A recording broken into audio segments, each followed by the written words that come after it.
I'm Anni Domingo, and I play Maya.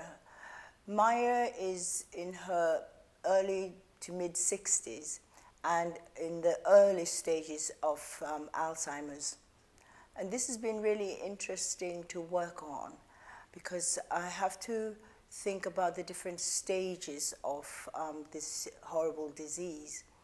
As it's the fairly early stages, she does have some present memory, but she drifts off into the past. And you're never quite sure whether she is in the present or the present past. And it's to see how she drifts in and out of herself, and when she is herself as she is now, and when she's herself as she was. So it's an interesting journey.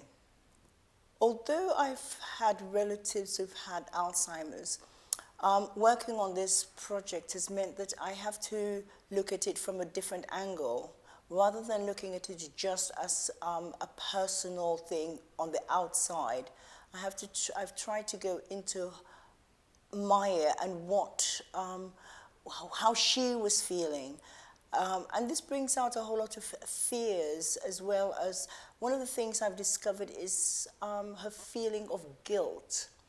Guilt for what she hasn't done, and guilt for the things that she might not be able to do. And that's been interesting, how that affects somebody who's in the early stages of Alzheimer's. It's also the feeling of loss, great feeling of loss of what she is never going to have and what she's never going to remember that she's had. And that's been interesting.